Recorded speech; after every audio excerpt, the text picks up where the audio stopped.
Bonjour, merci de nous retrouver pour ce direct French Morning au Test de France. Nous y sommes toute la journée. Il y a environ 100 000 personnes qui vont passer, on vous l'a déjà dit, ici sur ce salon français au cœur de Manhattan. Et je suis ici avec Marc Lévy, qui est évidemment, on le sait, l'auteur français le plus traduit et le plus vendu dans le monde. L'auteur vivant, le plus vendu dans le monde. Je vais toucher du bois. Semble-t-il. Et vous êtes aussi une sorte de parrain officieux de cette manifestation, officielle, je ne sais pas, mais en tout cas vous êtes beaucoup dévoué pour la manifestation, pour en faire parler et pour en parler. Vous avez passé une bonne partie de la journée déjà, donc on va parler évidemment de votre œuvre et de votre vie aux États-Unis. Vous êtes un des Français de New York, vous vivez ici depuis une dizaine d'années, c'est ça? Un peu moins, mais depuis assez longtemps. Depuis assez longtemps. Quel effet ça vous fait de vous retrouver au milieu de cette mini foire française au cœur de Manhattan comme ça? C'est très très joyeux. Très joyeux d'abord parce que c'est plein de Français. Et c'est vrai qu'à New York, la communauté française vit très répartie dans la ville. Il n'y a pas un quartier français. Donc finalement, on croise peu de nos compatriotes. Et là, d'un seul coup, de marcher dans les rues et d'entendre parler français partout, c'est très agréable. Et puis surtout, moi qui suis assez gourmand et qui aime cuisiner, il y a beaucoup de stands culinaires, soit de grands chefs français qui viennent faire des présentations et des dégustations, mais aussi des artisans français qui viennent montrer leurs produits. Et donc ça, voilà, on a l'impression d'être dans un petit marché de France au milieu de ces très très belles tours new-yorkaises, donc c'est une belle après-midi. Si on parle de gastronomie, donc je sais que c'est une passion pour vous. Ici, il y a beaucoup de chefs français, évidemment. La place de la gastronomie française aux États-Unis, dans le monde, on lit toujours dans la presse française. Elle est très importante. Ici, c'est quand même, ça continue de compter beaucoup quand même. Elle est très importante, elle est très respectée et elle l'est d'autant plus qu'à New York, ça n'est pas qu'une gastronomie élitiste. C'est-à-dire que la gastronomie française qui s'exporte aux États-Unis est aussi une gastronomie accessible à tout le monde. Et beaucoup de grands chefs ont joué le jeu. Je pense par exemple à Ducasse, par exemple. Et il y a une notion de bistrot. Et puis il y a aussi, en dehors des grands chefs, beaucoup d'entrepreneurs et restaurateurs français qui ont pris le risque et qui ont eu le courage de venir s'installer ici. Et donc il y a beaucoup de brasseries et bistrots français à New York. Et c'est une cuisine qui est très aimée. On trouve beaucoup par exemple de fromage français aux États-Unis, en dépit de ces légendes sur le lait pasteurisé qui ne sont que des légendes. Voilà, on trouve malheureusement très peu de charcuterie française, mais on trouve beaucoup de produits français ici aux États-Unis. Vous l'avez dit, il y a beaucoup de Français de New York qui sont ici, vous en êtes un. Votre histoire à vous, c'est une histoire d'une réussite à l'américaine. Rapide, après sinon un échec, en tout cas des aventures dans le business. C'est pour ça que c'est parce que vous étiez très américain au fond, vous êtes venu vous installer à New York? Non, je suis venu m'installer à New York parce que d'abord je suis tombé très très amoureux de cette ville en la visitant, que donc ça faisait partie de mes rêves de vivre un jour dans cette ville, et que je ne suis pas tombé amoureux de cette ville uniquement, faut dire, pour son architecture. Je suis tombé amoureux de cette ville pour ses habitants, pour la diversité culturelle, pour sa diversité ethnique.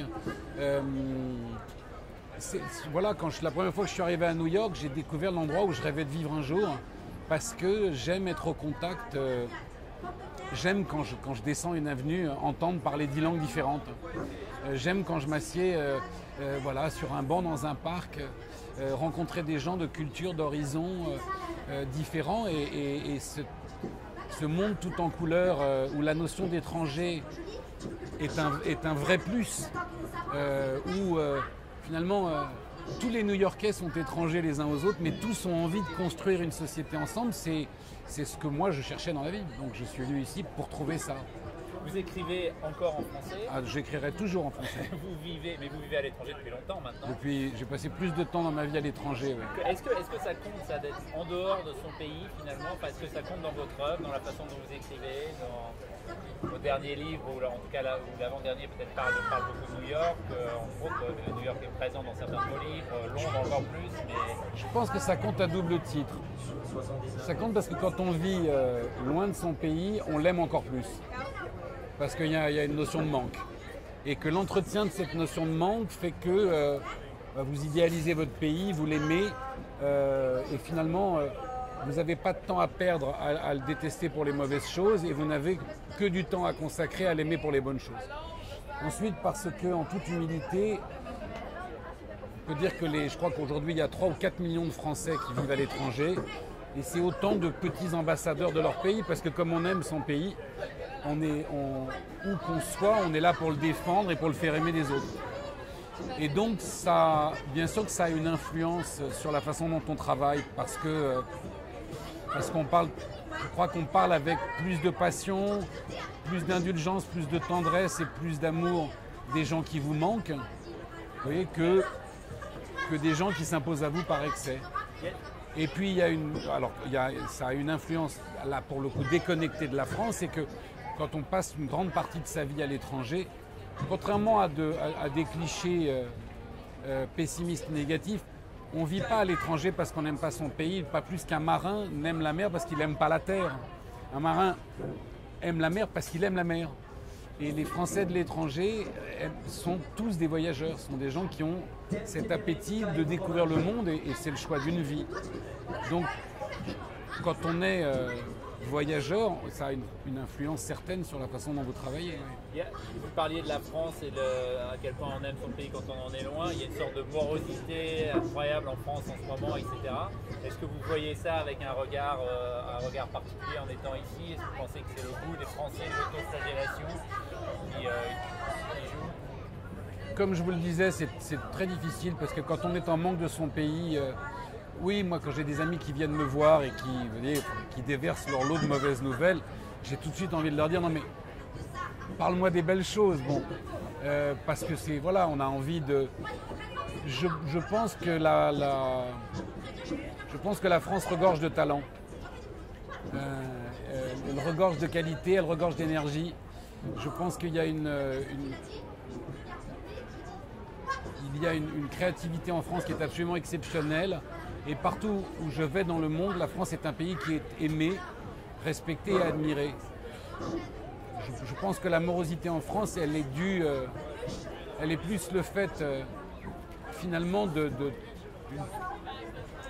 d'une minorité preneuse d'otages ancrée, vous voyez, dans des archaïsmes idéologiques et qui paralyse cette société française en la terrorisant et qui l'empêche d'accepter qu'on est dans le 21e siècle, qu'on est dans un monde pluriel, Et le jour où on va trouver en France cette énergie, cet amour et cette tendresse de dire non à tous ceux qui sont, entre guillemets, des séparateurs, qui sont des diviseurs, qui sont... vous voyez, je trouve que... Là, je lisais ce matin le débat sur le travail le dimanche. Vous voyez, c'est pas de l'autoflagellation, c'est-à-dire vous avez finalement une petite minorité de syndicalistes en France qui empêchent le pays d'entrer de plein dans le 21e siècle. Il y a 3 millions de gens au chômage et on veut empêcher les gens de travailler. Oui, quand vous vivez à l'étranger, ça vous voyez, vous dites mais on marche sur la tête. Ça fait que par exemple, vous n'auriez plus envie d'aller revenir vous installer en France? Non mais attendez, c'est pas parce que votre petite amie laisse la brosse à dents sur le bord du verre que vous la quittez pour autant. Il n'y a pas de monde parfait, c'est pas parce que... on pourrait passer 3 heures à faire la liste des imperfections américaines. Donc, vous me posiez une question, je vous répondais sans langue de bois. Je pense que la France est un pays qui a des talents, des richesses, des ressources, des énergies, des générosités, un sens de la collectivité qui est unique au monde. Il ne manque rien à la France. Vous voyez, et je vous dis ça après avoir fait 6 fois le tour du monde et il y a des pays que j'ai admirés, où j'ai vu des paysages extraordinaires, j'ai rencontré des gens merveilleux dans la vie, mais je me suis jamais dit, tiens, ça, mon pays ne l'a pas. Donc, ce que je dis simplement, c'est que oui, je pense que la France serait une des nations les plus puissantes du monde si elle était plus libre qu'elle ne l'est. Voilà. Je me ferais certainement taper par les doigts par certains pour avoir dit ça, mais je le dis en toute franchise. À côté de ça, je n'ai jamais fui mon pays et parce qu'il avait un défaut, au contraire. On a dit, vous êtes l'auteur le plus vendu, l'auteur français le plus vendu dans le monde. Je crois que c'est 26 millions, quelque chose comme ça. C'est pas pour ramener votre œuvre à des chiffres. Et surtout 47 langues. Ce qui m'intéressait, c'est de parler aussi de la traduction et de la langue. Parce que vous êtes vendu ici aux États-Unis, alors avec un décalage. Je crois que le dernier livre, le prochain livre à sortir, c'est Si c'était à refaire, oui. qui sort aux États-Unis. Vous m'avez dit le titre? Ici, a priori, il s'appellera Replay. Replay. Est-ce que vous travaillez beaucoup sur, évidemment vous maîtrisez l'anglais, donc c'est une des éditions dans lesquelles a priori sur lesquelles vous pourriez travailler. Est-ce que vous travaillez beaucoup sur la version anglaise de vos livres? Non. Pas du tout. Non. C'est la seule que je relis, mais on est obligé de faire confiance à son éditeur. Quand mon premier roman a été traduit, je faisais ça, c'est-à-dire que j'étais un jour à la maison et j'étais en train de comparer page par page, mot par mot, la version française et la version anglaise. Et puis, pendant que je faisais ce travail, le facteur a sonné et à la porte, je suis allé ouvrir et j'ai reçu la traduction chinoise. Et j'ai tout refermé, j'ai dit allez bon, on va faire confiance. Et le métier de traducteur, c'est un métier très important. Moi, je trouve que les traducteurs devraient être totalement associés aux droits d'auteur. Parce que une bonne traduction, c'est un vrai travail d'écriture. Vraiment. Vous lisez vos livres en anglais? Non, franchement, je les lis déjà pas en français, alors je vais pas les lire. Non, quand je reçois la traduction anglaise, je regarde comme ça, je parcours. Mais non, je ne les relis pas. J'ai trop de bouquins à lire. Vous avez, on a parlé de ce qu'est peut-être certains défauts français. Est-ce que vous avez le sentiment que la façon dont vos livres sont accueillis ici aux États-Unis est différente de ce qui se peut passer en France? On ne va pas reparler de la critique et des traitements que la critique française vous a Oui, mais ça a a beaucoup changé, ça, en France. Oui. C'était le cas au début parce qu'il y a un... Non, il y a un bizutage.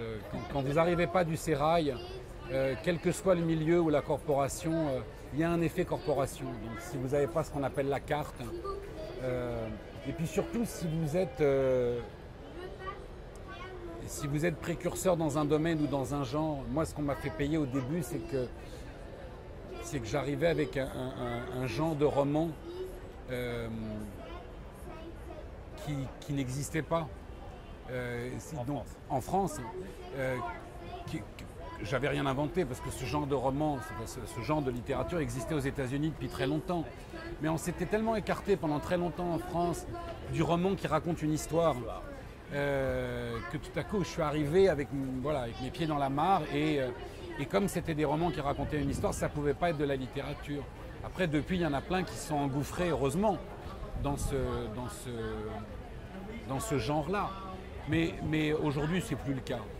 Je veux dire, il n'y a plus ce snobisme ou cette... Vous savez, aux États-Unis, un immense auteur comme Stephen King, quand il a reçu, au terme d'une carrière qui n'est plus à commenter tellement elle est importante, quand il a reçu enfin un prix pour sa carrière, il y a eu pas mal de snobinards qui ont crié au scandale. Je parle de Stephen King, qui est probablement un des auteurs les plus importants du XXe siècle dans la littérature américaine. Donc c'est universel, vous avez toujours un petit milieu, mais bon.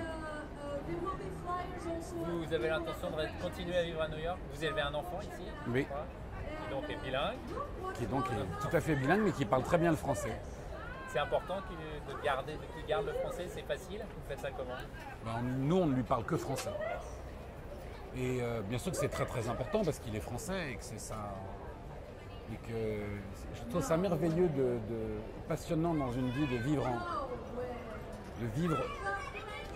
au contact de l'étranger, d'être soi-même un étranger. Parce que c'est une source d'humilité, c'est un moyen d'humilité permanent, de remise en question permanente, de rester à l'écoute. Parce qu'on n'a jamais ce risque de suffisance lié, vous savez, à ici vous êtes chez moi, qui ne veut rien dire. Mais en même temps, c'est tellement important d'être porteur de sa culture, de ses racines, de l'histoire de son pays et comme je vous le disais tout à l'heure, d'en être en toute humilité chaque fois que cela est possible, l'ambassadeur. Vous avez le sentiment d'être un ambassadeur de votre pays ici? Vraiment. Non mais c'est important pour en fait quand vous dites bonjour à un Américain et qu'à votre accent il vous dit tout de suite que vous êtes français, oui, chaque fois qu'un touriste arrive dans un pays, il est l'ambassadeur de son pays. Puisque si en tant que Français vous arrivez ici à New York, mais même en tant que touriste, dès que vous allez parler à quelqu'un, il va vous identifier comme un Français. Donc tout ce que vous allez faire comportementalement sera représentatif. Si un touriste français est, je dirais, poli, agréable, gentil, immédiatement, quand il s'en va, le patron de restaurant, le serveur dit « ils sont vachement sympas les Français ». Et réciproquement, s'il ne l'est pas, donc oui, on est tous ambassadeurs. Et dans votre cas, à la différence des touristes, il y a une bonne chance pour qu'ils aient lu vos livres. Merci beaucoup en tout Merci cas à vous d'être venu jusqu'ici. Merci à tous. Nous nous retrouvons dans maintenant à peu près une demi-heure pour une table ronde avec quelques grands chefs. Christian Tête-Doigt qui vient de Lyon sera avec nous notamment. À tout de suite.